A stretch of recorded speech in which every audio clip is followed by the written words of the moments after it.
welcome everybody. It's Donald Davidoff, co-founder and CEO of Real Estate Business Analytics, here for yet another episode of The People Behind the Performance, where I sit down with key leaders and technology innovators to dive into what's driving the real estate industry success, the role data plays in it, and tell the stories of the people behind it all. So today I'm joined by Rob Hayden, who's a real estate and technology expert. He transitioned from a venture capital firm focusing on real estate investments to becoming a key player at Jetty, a real estate startup dedicated to making home rentals more affordable. As a founding member of Jetty, Rob played a pivotal role in shaping the company's direction and strategy, even before he turned 30. So he got started a lot younger than I did. I was 33 when I got in the industry. His forward-thinking approach led to the creation of Deposit Alternatives in 2017. His efforts have driven Jetty's sales distribution to over 1 million contracted units to date. Prior to his time in the real estate space, Rob also spent time as director at New York Life Ventures. He received his BA in political science and public policy from Southern Methodist University, then went on to Boston College Law School to earn his JD and BA, which clearly prepared you for the startup world. So, hey, Rob, why don't you talk so much there about Jetty, which I think a lot of people have heard of, but talk a little bit about what you're doing right now, CEO and co-founder of Renew. Sure. Thank you, Donald, and thanks for having me. The education piece was more of a contribution to student debt than anything else. I'm not sure how much it serves me at this point, but yeah, again, thanks for having me. In terms of what we're doing today, because you covered all the good old stuff beforehand. So I, along with my co-founder, a gentleman named Kevin Murphy, who's been in the multifamily world for even longer than I have, in 2020 left Jetty and launched Renew. And so at Renew, what we do is we help institutional operators renew, retain, and extend the lifetime value of their residents. And what that really means for a renter and a resident's point of view is we help them navigate lease renewal. And for the 50 some odd percent that are going to renew, we help them do that in a digital, concise, and effective way so that they're able to sort of package up their life and start another great year in a property, I imagine, managed by many of your listeners. And for those folks who are not going to renew because whatever reason, maybe they need more space because they're working from home, or maybe they're moving across the country because they decided to, we help the operator retain that resident throughout their portfolio. We effectively say, hey, great, you're moving from Los Angeles to Austin. How can we help you do that on behalf of the operator? And so really it's all about facilitating, asking the resident to renew, not just in their unit, but to renew as the customer, regardless of what they might need. So that's the basics. And we've been at it for a few years, maniacally focused on helping folks get renewals right. And then also helping folks think about retention in a broader sense. Excellent. So yeah, so as you think about the state of the industry today, what's on your mind? Obviously, you're looking at the industry through a particular lens, but you've got experience from other parts of the business. So just sort of generically, what's on your mind about the state of the state with multifamily? Absolutely. Well, when I think about multifamily and multifamily tech, it's been a wild 3 years. I mean, truly, right? For so many folks, these last 2-3 years look quite different than the 10 years that preceded them. I think if you just look super macro at the housing market, as a recent home buyer, you called me out for being young. I am squarely in that millennial first time home buyer who ran into a buzzsaw over the last few years. And ultimately the nature of that whole process of a 30 something saying, okay, I'm going to stop renting and buy a home. I mean, that's changed dramatically. And so when we as sort of the multifamily industry think about the role we're playing in our customer's life, the 34-year-old who usually would just leave us to buy a home is now sticking around longer. And so both from an experience standpoint, what they might expect, because they're paying probably a little bit more, and from like a product standpoint, what they might expect is changing. And I'm not a developer or construction expert, but I imagine a lot of folks are looking at floor plans, and obviously a lot of folks are looking at technology and saying, how do we adapt this to meet the need of a 30 something who maybe has a small family, or a 30 something who has a higher price point? So that's an interesting one. The other one that I think everyone who listens to this, I'm sure, knows really well are just the costs and the impact of inflation and rising interest rates on the multifamily economy more broadly, right? Whether that is an increase in insurance costs, or that's other supply chain related or inflation related costs that a lot of these owners and operators are sort of dealing with. They're basically asking all of their properties to do more with less. And I think when a property is having their budget sort of, let's call it slim down, that creates a new dynamic for vendors and, of course, for operators and renters. And so that's very much on my mind. And then maybe the last thing I'll say is how the technology industry has also been impacted and how that sort of bleeds into multifamily, right? So at the same time, rising interest rates impacts tech startups, right? Everybody knows this. If you've got any money in the Yeah. market, the sort of technology space gets crushed by rising interest rates. And so what's happened to early stage companies, like mine, is when you're out and you are a venture backed business, the goalposts for what you need to show to progress and sort of further capitalize the Mhm. business have changed, right? And whereas in the past it might have been, hey, make some progress and we'll continue to fund you. Now it is, we need to see revenue, we need to see profitability. And those are not Mhm. crazy concepts, of course, for anybody who's run a business, but they are newer concepts. And I think one of the things that the place you're seeing it sort of come to a head is, like so many industries and consumers, frankly, have benefited from this sort of venture subsidized lifestyle. I mean, think about what an Right. Uber cost 10 years ago. You Oh could go yeah. 50 miles for $10 and have your Yeah. groceries, fed into your mouth for free. And now all that's gone. And an Uber costs $70 to get to the airport, and DoorDash is XYZ dollars. Same thing applies in multifamily. Whereas vendors used to just give away free pilots and say, just give us units, we don't need money. Now that's changed, and it's running headfirst into slim down budgets. And so I think there's a really interesting storm here Yeah. between vendors and operators and sort of the customs around pilots and payment and what things cost, that Yeah. is forcing a lot of really hard conversations. Interesting. Yeah. We could probably spend the whole half hour just talking about that. Let's keep it a little lighter than that. But I love the Sure. perspective.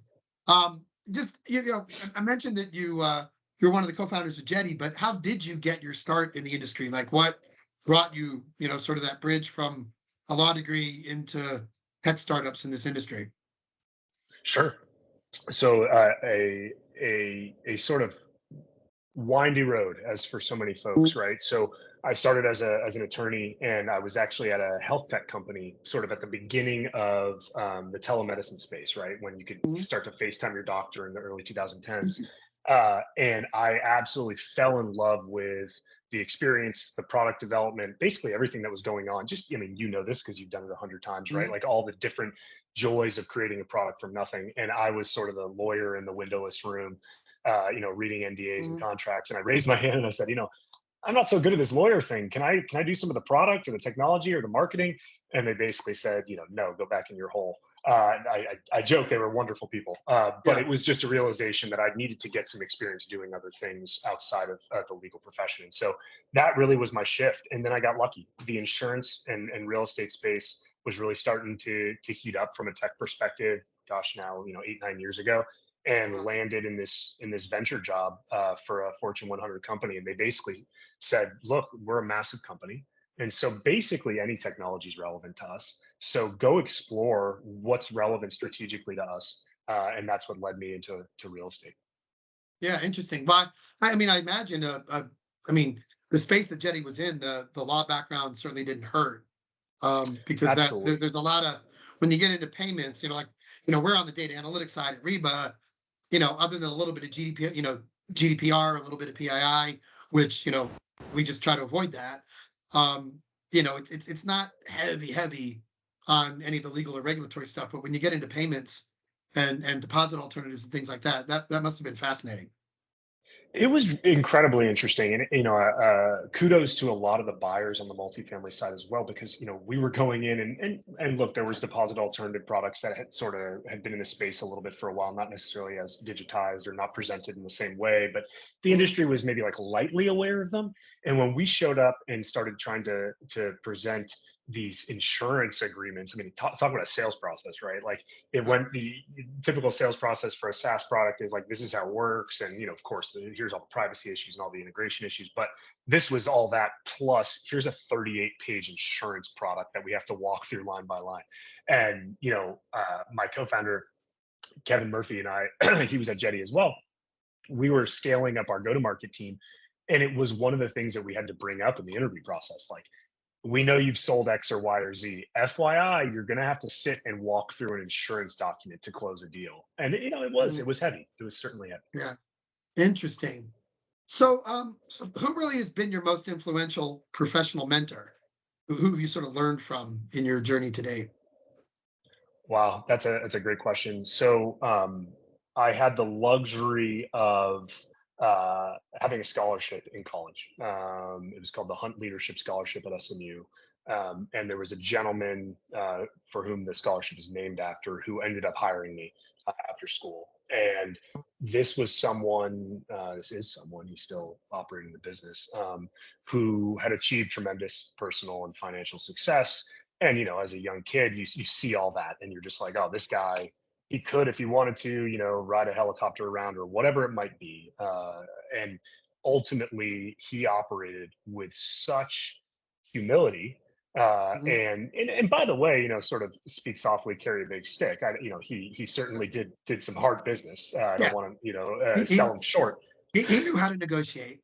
Mm. Exactly. But it was a huge impression on a young person to say, oh, I aspire to be successful, and this person has made it there times a million, and he still has time for a 22-year-old at the time, or he still approaches life with humility. Mhm. That was a really good founding principle. There's a lot of other things I've learned from great folks along the way, but that one was foundational for me. Yeah. No, that's quite personal. Cool. What do you see as kind of the biggest challenges that Renew is facing right now, and what are you and the team doing to overcome it? Sure, great question. And good context shift. I was feeling very sentimental, and now I have to think about all my problems. We get hard ass business, So, right? so, so I think there's two things fundamentally that Renew talks to our prospective partners about. One is, what's your renewal process today? How do you think about renewals? This is something, renewals are a tale as old as time, right? It's been part of the industry forever. Yeah. But what we're asking folks to do is think about them in a way that they haven't before. We're Mhm. basically walking in and we say things like, hey, look, how many units did you have to fill last year? Okay, 45% of your property, right? So that means 45% of your residents went through your leasing experience. But guess how many went through your renewal experience? All 100%, right? Right. And have you invested as much in that as you have in things like leasing? And generally the answer is no. What do you mean? We don't have that, we don't have any technology around renewals or something Yeah. small. And so then it takes a long time, or I should maybe say it takes a lot of effort, to help show people all these ways that you can actually impact NOI. I mean, quite literally, quite tangibly impact NOI at the renewal moment. Mhm. And so that one's just a really fun software sales, like Yeah. brass tacks, fun NOI calculator type of experience. It's Uh, educational, but it is, it takes a lift. The second piece of our sort of value prop in our business is all around think about retention globally. Think about your portfolio as something you can leverage. And that is a very new concept to people. And mhm. so in many ways, our earliest adopters are folks who would otherwise be like thought of as a little too pie in the sky, right? They were willing to say, no, no, I see that, I get that, I'll try that. Mhm. But for others, when we bring them on, we really have to push them to say, think bigger, think Yeah. about this as like a really big ecosystem. Yeah. How do you get them to do that? Because it's one thing to get an early adopter who's a bit of a dreamer, an aspirational person, right? When you're trying to get into that rapid growth mode, and you got to get a lot of people to get it. I mean, certainly, I think we, not in the exact same space, but I'm listening to you talk, and I'm thinking, my role at Reba in terms of, we're on a mission to change how the industry uses data, and so we have to get people to think about data and its Yep. possibilities in ways they never have before. Like these problems you didn't think were solvable are actually solvable. I know sort of our go-to moves. I'm kind of curious what you do to get people to change their perspective. Dare I use a consultant buzzword, change their paradigm. Sure. Yeah, and I imagine, I think about this in the context of data, where you have this sea of data potentially, right, at a business. But if you don't know the right questions to ask, or you're not Mhm. being ambitious enough in the questions that you're asking it, I'm not so sure that having copious amounts of data is all that beneficial, right? Like if you're not Right. asking the right questions that are pertinent to your business. And so for us, it's helping inspire those questions in the partners, but more tactically, we really aggressively sell the renewal product, right? Because Mhm. I mean, it's pretty tangible. We go in and we say, look, 1, 2, 3, this thing's going to pay for itself in 30 or 60 days. let us prove it to you. And they do, and it does. And then we're off to the races, right? So that's like a Yeah. great first starting point. But by nature of the implementation, right, we implement the retention part, which is effectively for the 45% of people who are departing your property, how do we retain them through your portfolio? And right now, what we say to people is, let's just start letting that run and see what happens. And then the Mhm. data comes in, and they get to start seeing, where are Mhm. all my residents going? Where are they searching? The question that everybody gets really excited about is, what does my resident buy after they lived with me? So if they were living in a 2-bedroom, 1-bath for $2,000, you gave them a renewal for 2,100 and they left. But then they went and rented something for 2,300 elsewhere. Price wasn't your problem, right? And so we start to have those conversations with them, and then they really lean in and they say, okay, cool, like let's invest in this retention play. I see how this is going. Cool. I mean, you've been on a bit of a multifamily journey now, what, for about 6 years? Is it 17 when you got in, or before that? Can't remember. Yes, 16, 17 is when I 16, was 17. full time on it, Okay, when I was in the investing role a little bit. a little Yeah. bit. Okay, but let's use 2016. So what's one thing that Rob Hayden knows today that he wishes he could go back and teach 2016 Rob about the industry? Because 2016 Rob was, a little ignorant, a little naive, little exuberant. But Yeah. what would 2023 Rob teach 2016 Rob? Yeah, it's a really good question. I think that the thing that a lot of folks who enter the industry don't appreciate is the need to respect and appreciate and sell to and cater your product up and down sort of the organization within any Mhm. operator or owner, right? And if you extend the operator to the owner, you've got an even longer stack, from sort of Right. like the CEO of the ownership group to a site staff person who's actually administering, in many cases, administering the product, right? And Right. so a good example to use, Jetty, I said, wow, this insurance product makes perfect sense, and the economics make perfect sense, and like it's Yeah. going to alleviate bad debt and all these things, da, da, da, da. But when it gets down to Joe at the property actually interfacing with a resident and saying, this is the product, this is what you're going to use, that's a whole different conversation, a whole different set of considerations.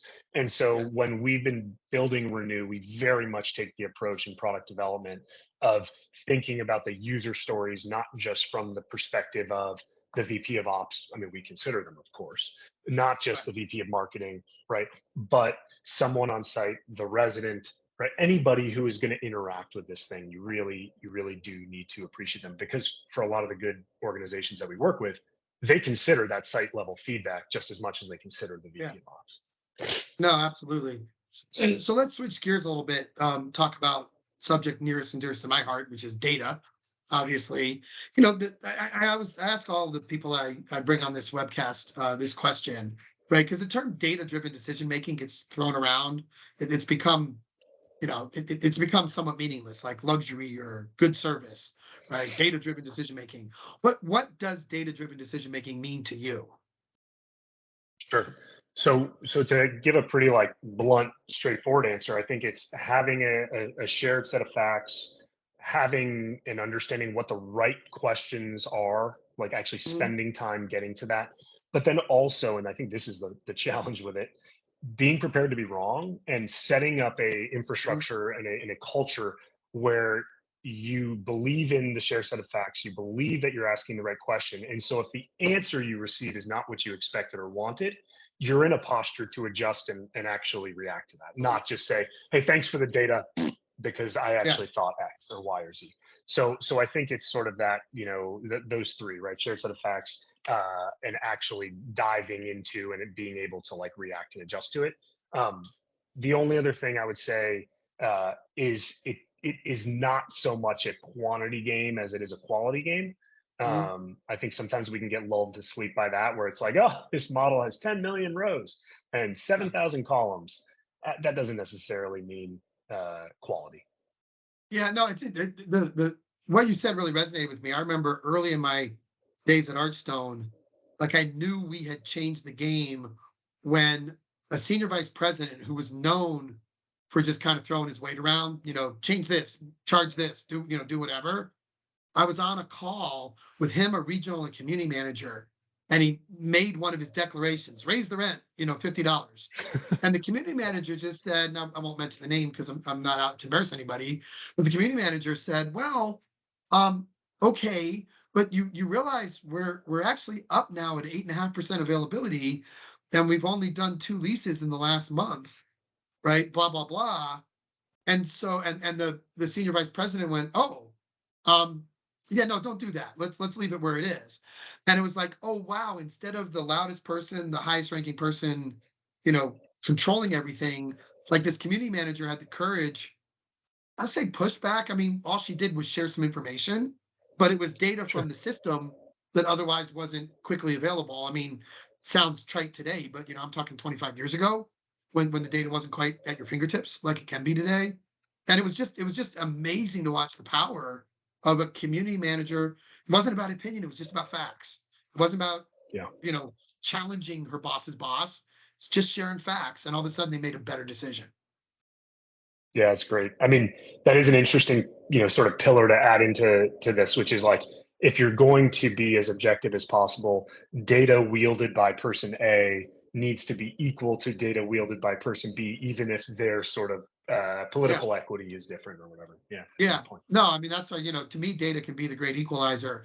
So how does Renew measure performance, critical success factors, et cetera? What are the key things you're focused on? Sure. Um, the baseline are all the ones that we all do, around, unit growth or revenue and efficiencies and things like that. For our product specifically, and this is all very much uh, data that we track and capture and share with our partners, there's a few key things. One, when it comes to renewals, speeding up the process filters really important data and information to other departments that then drive a lot of value. So as a good example, right? If you're able to get folks to make renewal or notice to vacate decline decisions more quickly, that Mhm. information fuels right into, and I'm sure you can speak to this better than I, so Yeah. I'll tread lightly. It Pricing. fuels Yeah. right into a revenue model, and so Absolutely. if you know that folks are staying, your supply has come down, and what is the end result, right? Yeah. I mean, the quicker we have data, the longer we have for the system to adjust and get the right new lease in. Yeah. Exactly. And on the flip side, for folks who are departing, you know that sooner, marketing department's going to love you, right? Because that's going to go both Mhm. into the pricing of net new units and it's going to help you eliminate vacancy loss. So that's a big one. Yeah. Another is around sort of predictability, the way that folks at the executive level and the leasing level can understand what's actually happening with renewals, right? So most of our partners, when we go in, and this is again not like a knock to them, it's what we just I think is pretty standard. We say, what's your current sort of system? They have a third party Excel spreadsheet where there's Yeah. effectively like renewal sent, renewal pending, renewal confirmed. Like Yeah. that's the level of granularity. And so we pull that, back and we basically say, here is a granular look at all this. And folks are using that to get more predictive about the likelihood of someone to renew. So that's another place. And Mhm. then the other kind of last one is what we think of as like mobility data, which is what I was talking about earlier, which is like, Yeah. where are folks going? What are they looking for when they leave? And Mhm. that ends up being a really, really neat set of data. Yeah. You mentioned uh, better predictability on renewals. What have you seen your customers sort of do with that data? Right. So they get the data, then how do they act on that? Yeah, great question. So I think what a lot of folks have, whether it's third-party products or if it's multifamily operators, is uh, the first two of three very important data sets. The first is what I would call like market data. Mhm. Austin rent rates are going down by this. Right. Atlanta this. Right. Everybody gets access to that if they have it, or maybe they have slightly proprietary information based on their own portfolio. The second is sort of like property level or B2B data, which is you might have that information that's unique to your assets, which is the rate for this apartment is X. I'm offering a 4% increase. And therefore, if I feed that into a predictability or sort of propensity to renew engine, I'm able to Mhm. understand my market data and my B2B data. And it's going to tell me how likely the unit might be to turn over, Right. right? But the last category, which we're really interested in, is the resident level information, Right. resident level data. And this is generally, in our experience, not considered in models, which is to say, how likely is it for Jane Doe, not just the person in Unit 3B, right, to renew their lease or to take any action, frankly. And so as more and more products, and I won't just speak to ours, right, as more and more products are resident facing and they're actually understanding resident interaction, you can append that information and layer that on top and use it as effectively the icing on the cake for some of these models to back test and see, okay, if a renter did X and Y and Z, what was the outcome? And then you play that forward on future residents. Yeah, that really resonates. I mean, our new pricing product does that least level likelihood to renew to get a better supply forecast than anything that, the old systems I used to work on, they were more peanut butter spread on those kind of Right. statistics. And I think now the information and the granularity lets you get a more precise answer and fine tune whether it's marketing your renewal strategy, or then, as you pointed out, my new pricing is going to depend on how many people I think are going to renew or not renew in the near future. So I love sort of the adjacency of what you're doing at Renew and a lot of what needs to happen with pricing and revenue management. Last serious question. Sure. So we talked about what data means. I mean, what's the advice you give your clients on building a data-driven culture? So it's one thing to come in and provide that data. It's another thing to get people to actually use it, act upon it, get comfortable with it, not feel threatened by it, et cetera. So talk a little bit about advice for how to champion a data-driven culture. Sure. So, one of the things that I always find interesting when talking to new partners or prospective partners as the tech vendor, tech startup people, is there's this interesting, I don't want to call it like a tension, but maybe sort of like a preconceived situation where it's either got to be that the operator is like 100% right or the operator is 100% wrong, like everything they built is terrible and nothing they have is of value, or on the flip side, the vendor, there's no way that they could ever help. And for any rational person to look at that, they realize it's obviously somewhere in between there. And so one of the first things that I really like to do is get a good understanding of, like, okay, what are you doing that you're really confident is good? And let's hone in on that, because maybe you're doing way more than we do about your business. So let's hone in on what you've been doing and let's see if we can capitalize on that. But then, of course, the flip side is let's look at where we have to actually call the baby ugly, to use the cliche, and say this stuff isn't working. And so that's the first step, is like, let's all just agree that some things are good, some things are not. Then the next is, particularly because a lot of these roads lead into a pilot, right? It's agreeing on sort of what the shared goals are and what the actual numbers are that are important, right? And then what the baseline numbers are. And so first you go, okay, let's agree on what numbers are important. What are the things that we're trying to track here and move? And you have to do that before you get started, because if you don't, then of course everybody can just move the ball in the middle of the game, and that's not so fun for either party. But then the hardest part, and I imagine you see this a lot, is when you decide on those numbers. Here's our 3 core metrics we're going to track, and you ask, okay, what's the status quo? A lot of times the incumbent systems are not flexible enough to surface those things. And so that becomes a challenge. But once we get through that, and maybe it takes some manual steps and we get there, we have sort of the agreed upon confidence and humility range. We have the agreed upon, like, what metrics are we actually tracking? And we have the agreed upon status quo. Then we let it rip. And we say, let's reconvene in 30 days and 60 days and 90 days and see how this goes. So that's sort of how we try to set things up. Excellent. Well, now that we've done the heavy lifting, we always like to end these with a little sort of fun little rapid fire, kind of James Lipton style Q&A. If you remember James from Awesome. inside the Actors Studio. But I won't ask you what your favorite curse word is. That's always my favorite question of his. We'll keep it a little more business friendly, shall we say, than that. Sure. So there's only one rule: just don't think too hard. Okay. Okay. So what book has influenced you the most? The book that influenced me the most. Oh, shoot. I don't like this answer, but it's coming into my head. Oh, 2-part answer. 0 to 1 by Peter Thiel and In Defense of a Liberal Education by Fareed Zakaria. They sort of argue with each other. One is like be technical. Everything is about creating and like driving towards a technical sort of future. Yeah. And the other is like the liberal arts are still of value because things are moving so fast that you have to understand how to adapt. And so if you're only technical, you can't sort of see around the corner and change. So Yeah. Cool. What's your favorite time of day? early morning. What's your favorite app?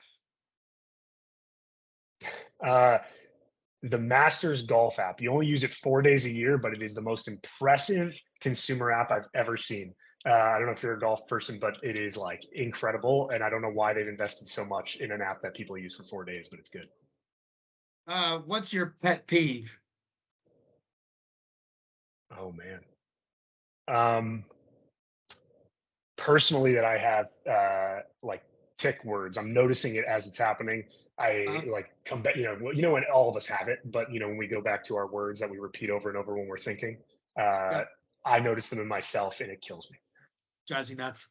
What's your Yeah. spirit animal? That one comes from my head of marketing. Oh man, my spirit animal uh, would have to be the whale shark. Very friendly, just cruises around, has a real nice existence. Not a predator to too many animals, just a real big friendly guy. If you had I'm one, not a big not, guy, so I don't know listen, how it is, that, but that, that definitely goes down as the most unique answer I've gotten to date. So appreciate that. If you had to pick one food to eat forever, what would you eat?